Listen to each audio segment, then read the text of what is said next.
Welcome to Perfect Word Media. My name is J. Monroe Johnson, and today is Thursday, October 24th, 2024.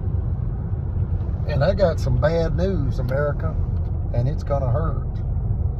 Alabama's violating the Constitution again, and I'm not talking about the Alabama Constitution of 1901. Alabama's got about a half dozen constitutions, yet we go by the last one. And the founding fathers of Alabama enshrined in the Alabama Constitution of 1901, Section 35, that restrains Alabama state agents from illegally seizing personal property and violating the personal property rights of an Alabama civilian.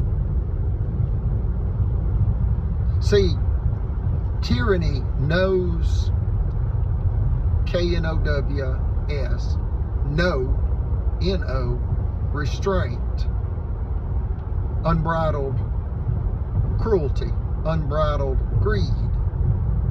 It has taken over some of our leaders in Alabama and created a Nazi Germany criminal regime. It's a Nazi Germany styled criminal regime here in Alabama right now. Right here, right now. Alabama Supreme Court case number 1051726, Federal Credit Inc. versus Greg Fuller, details the Alabama KKK kleptocracy's attempt to illegally seize private property. Yet the Supreme Court of Alabama stopped Alabama from using firearms. Yes. Marshall County Sheriff's Department would have been issued an illegal confiscation order by a corrupt Marshall County judge. Specifically David Evans, that had signed the $5 million highly unconstitutional, utterly immoral, very cold. Why? Well, it's a bank robbery by Alabama. You go, wait a minute, I thought it was a finance company. It was, and it is. You can call it a money services business. A money services business. That's what the FDIC calls it. You can call it a finance company. You can call it private business enterprise. You can call it a small business. It doesn't matter what you call it. It's private property. It's not the property of the state of Alabama. Are there cronies? See, the corrupt Alabama state agents, they steal civilians' property for their buddies. It's a theft scheme of officials in Alabama in the 21st century. And understand, without the power and authority of the Supreme Court of Alabama and their unanimous ruling, you cannot underestimate the power of what I just said. A unanimous Supreme Court of Alabama ruling. Case number 1051726. And when you talk like that to an attorney, the first question they ask is, what attorney adjudicated that? What attorney prosecuted that? And what judge adjudicated that? That's what they ask. Well, the Chief Justice of the Alabama Supreme Court, Roy Moore, who is now the former Alabama Supreme Court Chief Justice, he took the case. See, they don't take many cases, relatively speaking. Neither do the Supreme Court of the United States. Neither does the Supreme Court of the United States. And what do I mean by that? Thousands of cases get appealed to the Supreme Court of the United States and our individual states. they don't have the time or resources to adjudicate every one. Most are remanded back to the trial court. This one wasn't. Why? It was a $5 million finance company robbery by the state of Alabama with an all-white jury-tampered verdict. It began in the year 2001.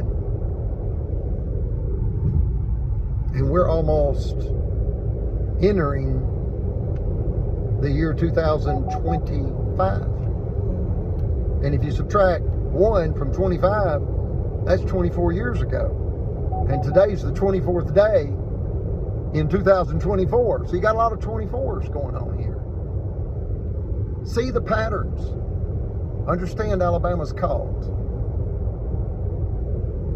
And they're caught robbing a bank, a privately owned finance company. See, some people say, well, that's a bank. Why? Well, you were financing cars. You were loaning money. When you've got well over $1 million of accounts receivables on the books, you're considered a bank by the common folk.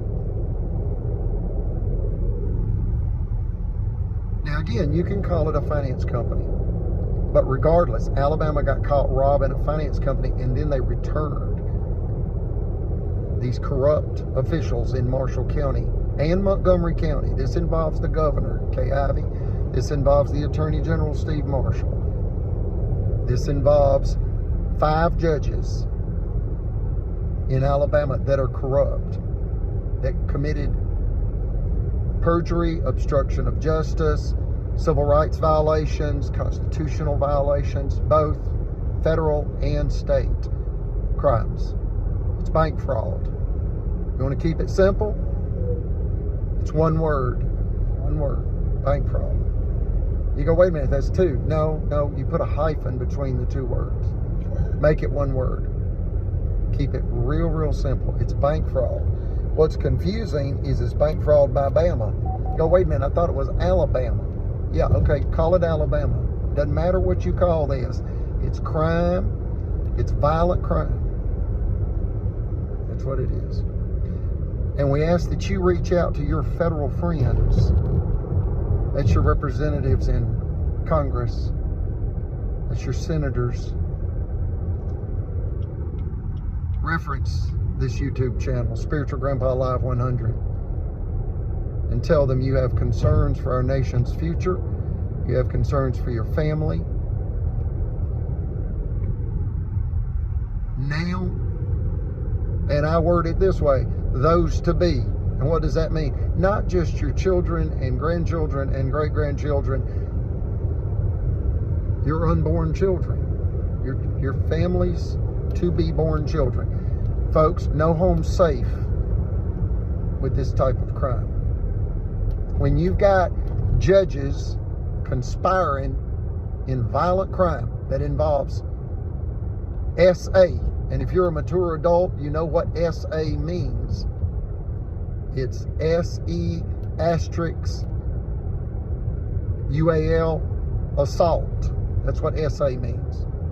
This involves SA, ordered and are condoned by the state of Alabama, in a theft and revenge, $1 million plus bank fraud crime that follows a dozen other attacks in this bank fraud scheme by high-level Alabama state agents. And again, Governor Kay Ivey intentionally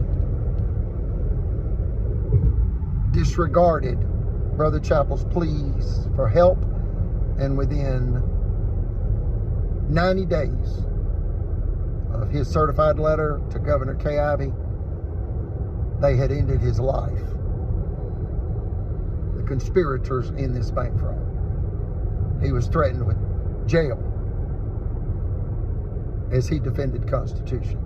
And he was ordered to pay the criminal sex offender chiropractic Dr. John Allen Smith. That's JONALAN Smith, SMITH. Brother Chappell was ordered to pay chiropractic Dr. John Allen Smith, $4,000. Where would Brother Chappell have gotten the $4,000, folks? Let's be real clear. His veterans disability check.